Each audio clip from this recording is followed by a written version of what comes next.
Quand tu veux l'appeler ici, mon ami. Ouais, juste une chose. Ça m'est juste venu à l'esprit. Donc, je débarque à une de mes amies qui est adventiste du 7e jour. Elle n'arrête pas de dire que le sabbat est samedi. C'est samedi. Dis d'accord. Et c'est samedi. Et Et pourquoi le gardez-vous le dimanche? parce qu'en tant que chrétiens, qui adorent Jésus, qui sont nés de l'esprit, qui sont des juifs spirituels, nous observons le vrai sabbat. Nous observons le vrai sabbat. Vous observez le sabbat d'Israël. Vous observez le sabbat national d'Israël. D'accord, maintenant les gars, il m'a posé une question sur le jour du sabbat. Laissez-moi maintenant répondre à cette question. J'y ai déjà répondu, mais répondez encore. Vous voulez que je réponde à cette question? Quand un adventiste du 7e jour vous dit « Pourquoi ne pas observer les dates du sabbat qui font partie des 10 commandements ?»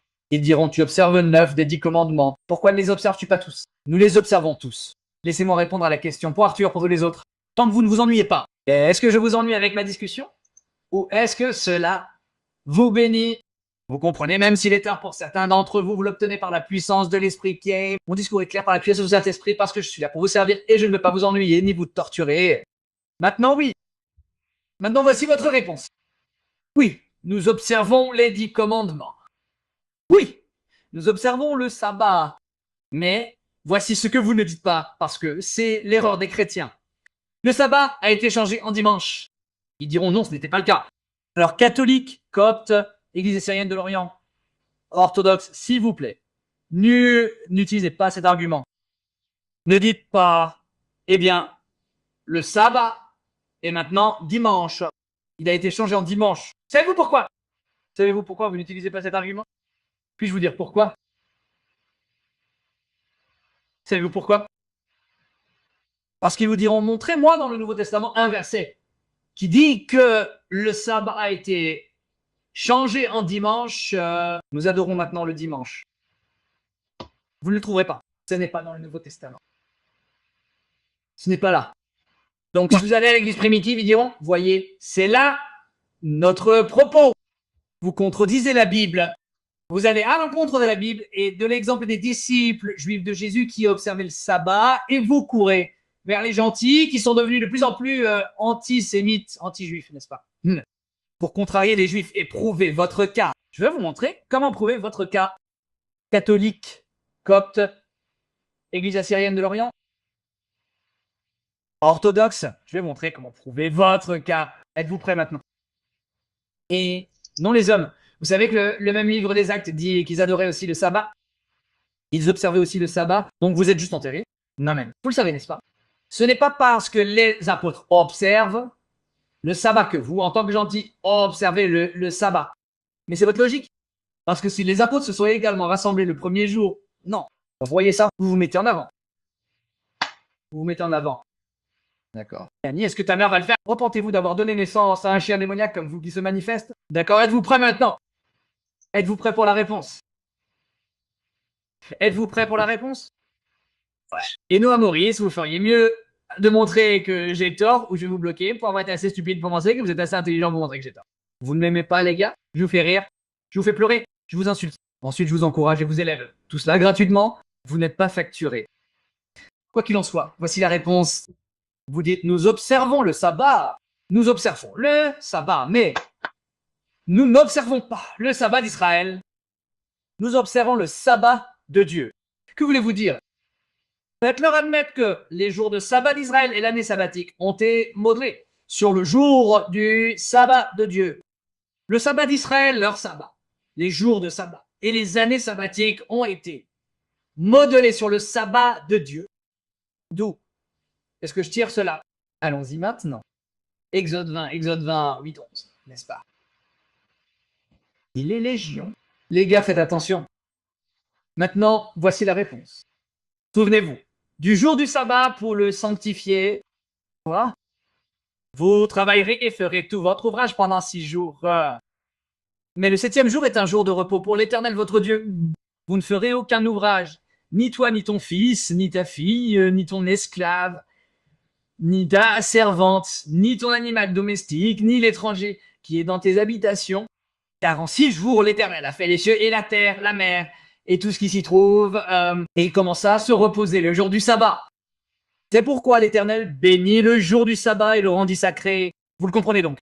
Vos jours de sabbat, Israël, et vos années de sabbat sont modelés sur mon jour de sabbat. Mon jour de sabbat, qui est le 7e jour où je me suis reposé de mon œuvre de création et où je suis entré dans mon jour de sabbat. Un autre.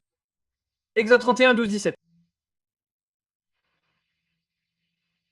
Exode 31, 12, 17. Une seule façon. Peux-tu être patient, frère? L'Éternel dit encore à Moïse. L'Éternel dit encore à Moïse, parle aux Israélites et dis-leur surtout que vous observerez mes sabbats au pluriel et non pas un seul, hein? Car ce sera entre moi et vous un signe pour vos descendants, afin que vous sachiez que moi, je vous sanctifie. Vous observerez le sabbat, car il sera pour vous une chose sainte.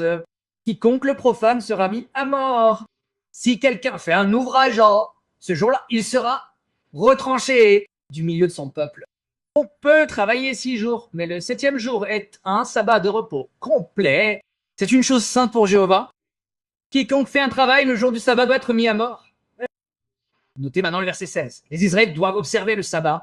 Ils doivent observer le sabbat de génération en génération. C'est une alliance perpétuelle. Pourquoi? Parce que le verset 17, les gars, le verset 17, c'est un signe perpétuel entre moi et le peuple d'Israël, Car en 6 jours, l'Éternel a fait les cieux et la terre, et s'est reposé, et s'est reposé, et s'est reposé. Non, est-ce que tout le monde a compris? Arthur, tout le monde? Les jours de sabbat et les années sabbatiques d'Israël étaient calqués sur le sabbat de Dieu. Alors, quel est le vrai jour du sabbat? Le sabbat de Dieu ou le sabbat d'Israël? Quel est le vrai jour du sabbat originel? Le sabbat de Dieu ou les sabbats d'Israël? Dieu, n'est-ce pas? Allons dans Genèse 2, 1 et...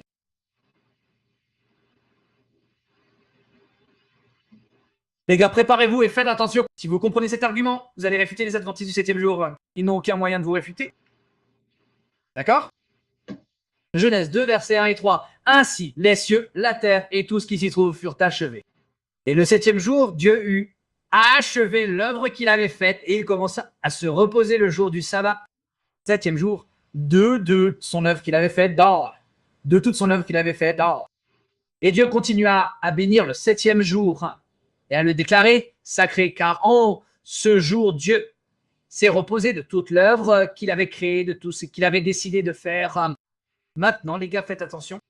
Avez-vous remarqué que dans Genèse 1, chacun des jours avait un matin et un soir? Il y avait un matin et un soir le premier jour. Il y avait un matin et un soir le deuxième jour. Mais pour le jour du sabbat, le 7e jour, le jour du sabbat, il y avait un commencement, mais pas de fin. Il y avait un soir et un matin. Un soir et un matin. Un soir et un matin. Pendant les 6 jours, il n'y avait ni soir ni matin. Dieu y est entré, mais il n'a pas pris fin. En d'autres termes, selon la Bible, lorsque Dieu a instauré son sabbat a duré jusqu'à ce jour et continuera à durer jusqu'à la fin des temps lorsque Jésus inaugurera un nouveau ciel et une nouvelle terre. Tout le monde a compris cela? Oui. Tout le monde comprend que le sabbat de Dieu est aujourd'hui. Le sabbat de Dieu sera demain. Le sabbat de Dieu sera le lendemain. Chaque jour est le jour du sabbat de Dieu, car lorsqu'il a instauré le sabbat, il a commencé et il continue. Quand cela prendra-t-il fin? Lorsque Jésus viendra à un nouveau ciel et une nouvelle terre, c'est à ce moment-là qu'il prendra fin, c'est à ce moment-là. Tout le monde a compris ça? Oui. D'accord. Alors, comment ça s'applique-t-il à vous et à moi? Allons dans Hébreux 4. Décomposons-le. Versets 1 à 7, puis 8 à 11. Hébreux 4, 1, Zorn, Dakla, 7, 8 à 11. Regardez. Hébreux 4, 7. Ainsi donc, puisque la promesse d'entrer dans son repos demeure, Dieu a promis que vous entreriez dans mon repos, qui est le mot sabbat. Prenons garde de peur que quelqu'un parmi vous ne paraisse trop court et ne manque d'entrer dans le repos de Dieu. Car la bonne nouvelle nous a été annoncée comme à eux par la parole qu'ils ont entendue. Mais la parole qu'ils ont entendue ne leur a servi de rien. Pourquoi ne leur a-t-elle pas servi? Parce qu'ils n'ont pas été unis par la foi à ceux qui les entendent. Ils n'ont donc pas cru. Ils n'ont pas cru à l'évangile qui leur a été annoncé. Ils entreraient donc dans le repos de Dieu. C'est donc un avertissement pour nous. Ne soyez pas comme eux. Ah non, c'est vous feriez mettre 3 fois dans son repos. Maintenant, regardez. Maintenant, regardez ici. Le verset 3. Car nous qui avons exercé la foi, nous entrons dans le repos. Laissez-moi répéter. Vous avez cru en Jésus-Christ, vous croyez en Jésus-Christ. Vous êtes entré dans le repos de Dieu le jour où vous avez cru en lui. Comme il l'a dit, j'ai juré dans mon cœur. Que vous êtes entrés dans le repos de Dieu. Car ils n'entreront pas dans mon repos, bien que ses œuvres aient été achevées depuis la fondation du monde. Remarquez donc qu'il relie le repos de Dieu au jour du sabbat après qu'il a achevé la création. Et c'est son repos dans lequel vous entrez par la foi. Remarquez le verset 4. Car il a dit à un endroit du 7e jour ce qui suit et Dieu se reposa de toutes ses œuvres le 7e jour. Mais bien. Continuons à lire. 5. Et là encore, il dit qu'ils n'entreront pas dans mon repos. Et c'est pourquoi, puisqu'il est réservé à quelques-uns d'y entrer, que ceux à qui la bonne nouvelle a été annoncée pour la première fois n'y sont pas entrés à cause de leur désobéissance. Il marque de nouveau un certain jour en disant longtemps après dans le psaume de David. Aujourd'hui, comme il a été dit seul ci-dessus. Aujourd'hui, comme il a été dit plus haut. Aujourd'hui, si vous écoutez sa voix, n'endurcissez pas vos cœurs. Les gars, est-ce que ça vous a plu? L'auteur de la tradition des Hébreux, comme Paul l'a fait par inspiration du Saint-Esprit, dit que le repos de Dieu est son jour de sabbat. Le repos de Dieu est un jour de sabbat dans lequel il est entré lorsqu'il a terminé la création. Et Dieu nous invite maintenant, vous et moi, nous tous, à entrer dans mon repos. Venez dans mon repos. Rejoignez-moi dans mon repos. Eh bien Dieu, comment y entrons-nous? En croyant en Jésus, en faisant confiance à Jésus. Vous entrez. Alors, quand êtes-vous entré dans le repos de Dieu? Aujourd'hui, lorsque vous entendez l'évangile, le jour où vous entendez l'évangile, le jour où vous croyez, c'est le jour où vous entrez et vous y demeurez, et vous y demeurez jusqu'à la fin des temps. C'est ce que Hébreux 4 vient de dire. Maintenant, lisons Hébreux 4, 8. Mademoiselle Sylva, j'y arrive, mademoiselle Sylva. Soyez patiente, j'y arrive. Car si Josué les avait conduits dans un lieu de repos, Dieu n'aurait pas parlé d'un autre jour après coup. Alors maintenant, regardez, ici, de 9 à 11. Il reste donc le repos du sabbat pour le peuple de Dieu. Le repos du sabbat pour le peuple de Dieu. Car l'homme qui est entré dans quoi? Le repos de Dieu. S'est reposé de ses propres œuvres, comme Dieu s'est reposé des siennes. Efforce-nous donc d'entrer dans ce repos afin que personne ne tombe dans le même schéma de désobéissance. Voilà votre réponse. Nous observons le sabbat. Nous gardons les 10 commandements parce que nous observons le vrai sabbat de Dieu, pas le sabbat d'Israël. Je suis un juif spirituel, pas un juif ethnique. En tant que juif spirituel, j'observe le sabbat de Dieu, qui est le vrai sabbat. Et les sabbats d'Israël ne sont que des ombres. Un juif ethnique doit donc devenir un juif spirituel et entrer dans le vrai sabbat de Dieu. Et le jour où vous entrez est le jour où vous croyez en l'évangile et vous y demeurez. Aujourd'hui est donc le sabbat pour moi. Demain est le sabbat pour moi. Le lendemain. En d'autres termes, le moment où vous êtes entré dans le repos de Dieu, par la foi en Christ, vous êtes dans le sabbat tous les jours jusqu'à la fin des temps, jusqu'à ce que Christ instaure un nouveau ciel et une nouvelle terre. Pourquoi pensez-vous que dans Romains 14, chrétien, Paul a dit qu'une personne considère un jour comme sacré, tandis qu'une autre les considère tous comme sacrés? À chacun son choix, tant que vous le faites pour Christ. Parce que Paul a compris que nous sommes désormais entrés dans le vrai sabbat. Et ce sabbat est aujourd'hui, demain et le jour suivant jusqu'au retour de Jésus.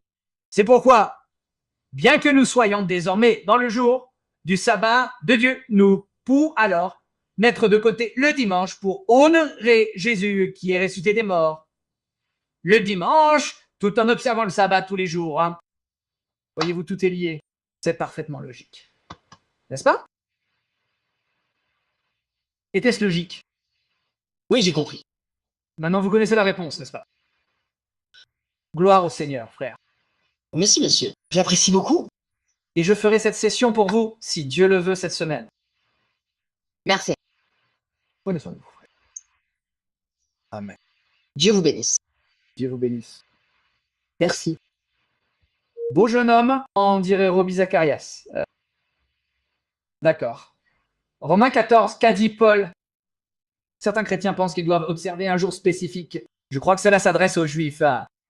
Et il dit non, tous les jours sont les mêmes parce que chaque jour nous adorons Jésus. Chaque jour nous aimons Jésus. Chaque jour nous louons Jésus. Et Paul dit, vous savez quoi? À chacun ses goûts. Si vous pensez que chaque jour est le même, amen. Mais ne méprisez pas votre frère qui pense qu'un jour est sacré, nous devons le mettre à part. Ah. Et si vous pensez qu'un jour est sacré, alors ne méprisez pas votre frère qui pense que tous les jours sont les mêmes, parce que nous adorons et aimons Jésus chaque jour et l'honorons chaque jour. Ne condamnez pas quelqu'un d'autre qui n'est pas d'accord avec vous, mais honorez le Seigneur, n'est-ce pas? Alors, que vous vouliez fixer un jour spécifique, ou que vous considériez que tous les jours sont les mêmes. Donc de ce point de vue, nous chrétiens observons le sabbat tous les jours parce que nous sommes entrés dans le vrai sabbat de Dieu par la foi en Christ.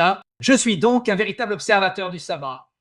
Pas un adventiste du 7e jour qui veut revenir à la manière juive d'observer le sabbat juif. J'observe le vrai sabbat. Et je peux toujours adorer le dimanche parce que c'est le jour où le Seigneur a vaincu la mort. Et j'honore le Seigneur qui a vaincu la mort en observant ce jour en son honneur avec d'autres frères et sœurs en Christ.